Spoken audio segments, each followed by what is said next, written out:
Hey y'all, welcome back to my YouTube channel, My PhD. Thank you so much for joining me today. So like I promised, I want to share with you today some of the experiences that I had during my incarceration.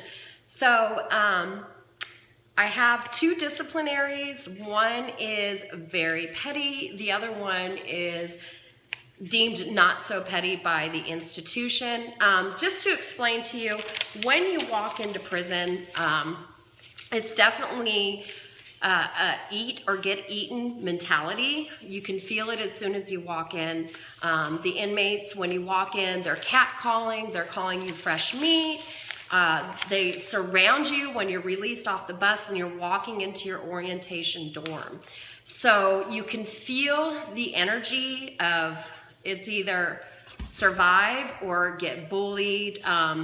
It's really intimidating, to be honest with you. So here are some more pictures of what that one, and then this one. Looks like there's a glare, but just to show you kind of what I looked like in there. I was very green, so I didn't understand, but you could feel, again, the energy that you had, the persona that you had to take on. I'm definitely not a fighter, or I wasn't. I was very, like I said, green, somewhat innocent, somewhat. So I'm gonna start off with the first disciplinary that I got. Like I said, that's petty. Now these disciplinaries actually correlate with how early or soon you'll be able to get out. So it's called game time. And you get a certain amount of days off per month. It depends on when you were sentenced. Oops, I missed with the camera. So it depends on when you were sentenced. So if you were sentenced before 95, October 1st, 1995, you got 65% of your sentence that you could serve. Me, I walked in right after the ruling changed from 65% to 85%. So that means that I had to serve regardless 85% of my time.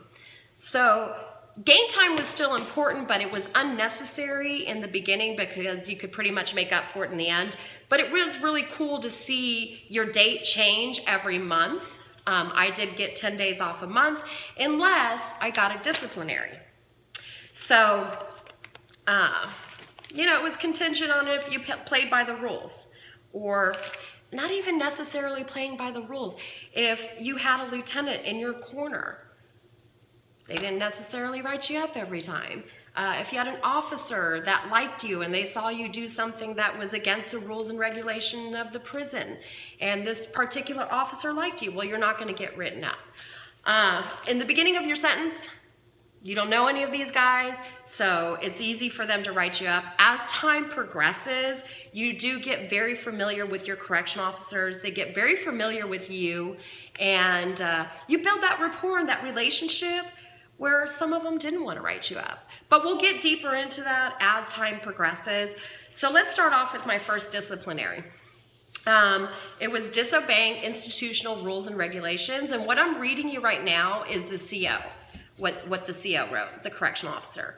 So it tells you Section D, page 10, Rule 14, bras, panties, and a slip are to be worn with dresses at all times.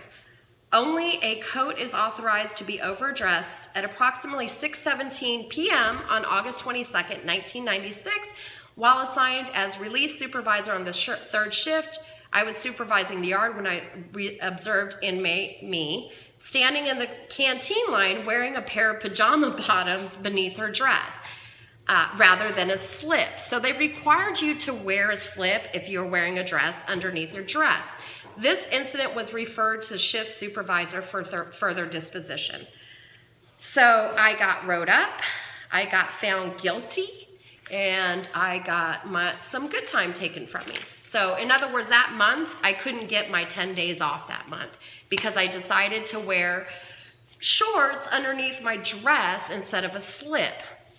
So they asked me why I was not wearing a slip, because you can write down, you know, hey, you can write down your defense as to why that happened or why you committed that disciplinary.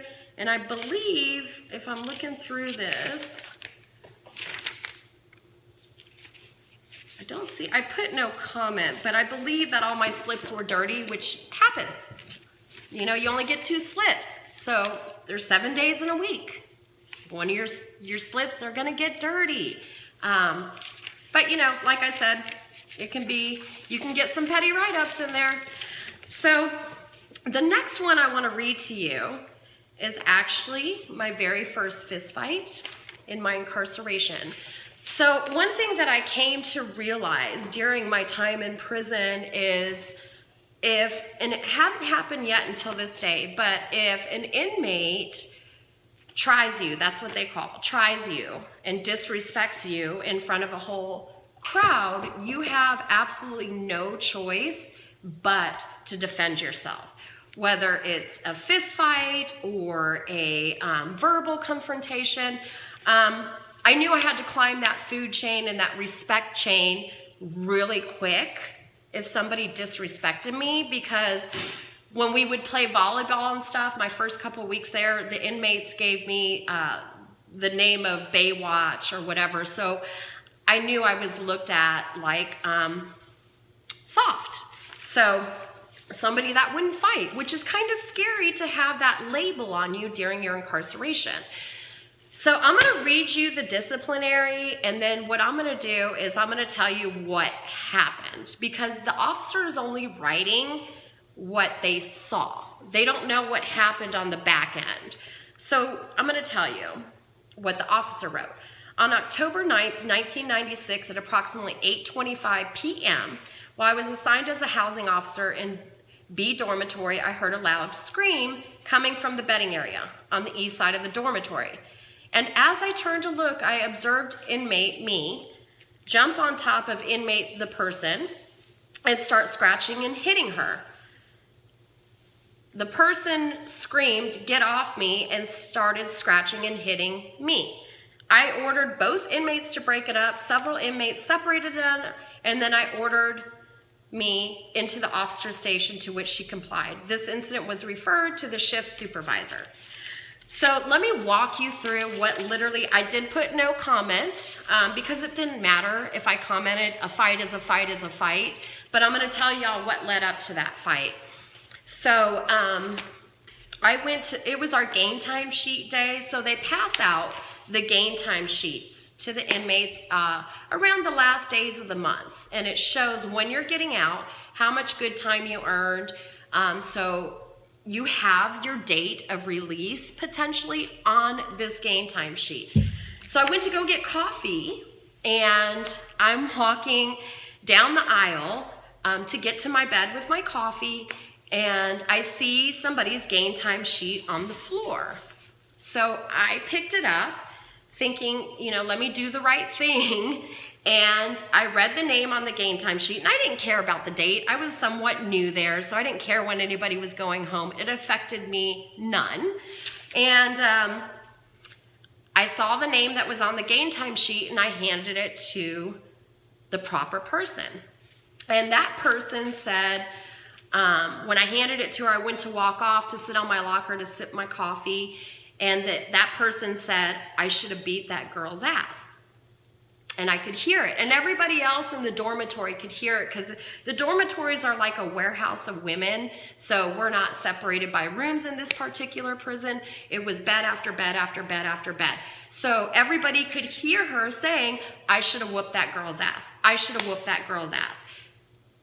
I could have let it go and been messed with moving forward in my sentence, or I could step up to plate and do something about it. So I sat down on my locker, and I put my coffee down, and she was still talking smack, and I'm like, oh gosh, like, oh my God, I'm gonna have to do something about this, because now everybody's gathering around her, listening to her say she should have beat my ass, I did something fucked up, blah, blah, blah. I had no choice. I set my coffee down, I walked up to her, and I didn't say 2 words to her. I just grabbed her by the back of her head and just started hitting her. I'm not even gonna lie to you. Her words, I felt like everybody would have thought they could talk like that to me. So I felt like my choices were very limited. So I did start hitting her. I was on top of her. Everybody was screaming. It was pure chaos. And the officer came out of the officer station, called back up. They come running. Some inmates, I guess, did pull me off. I don't have a big memory about that part of them getting me off of her. They cuffed me and they took both of us to solitary confinement at another compound because this particular prison did not have solitary confinement. It was a really small prison. So they took me to solitary confinement. I think I lay down, and what I mean by lay down is when you're in solitary confinement for 15 days. And then me and that girl got out at the same time to get shipped back to the work camp.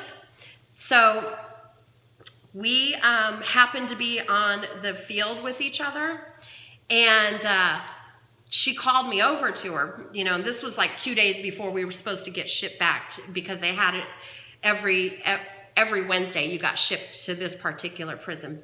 So she called me over there, and I'm like, I don't think I'm going to go talk to you. And she kept calling me, so I'm like, whatever, I'll go over there. And she's like, hey, girl, like, when we go back, I hope you and I don't have any problems. And I basically said, hey, don't fuck with me and I won't fuck with you, and let's just act like this never happened, you know? And I think that paid off big time for me, to be very honest with you. It was out of my character at that time in my life to fight anybody, but at that point in my life, it was absolutely a necessity.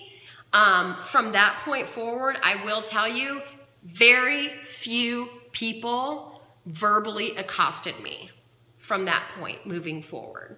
I did get into another fight on that particular compound. That'll be saved for another story. I hope y'all had fun listening to the shenanigans of the penitentiary. Have a good day. Love you guys. And I just want you to know this is not who I am today, full disclosure. And I also want you to know, if you've experienced this and you can relate, comments are down below. And don't forget to hit subscribe. Put a comment, I'll respond. Talk to y'all later.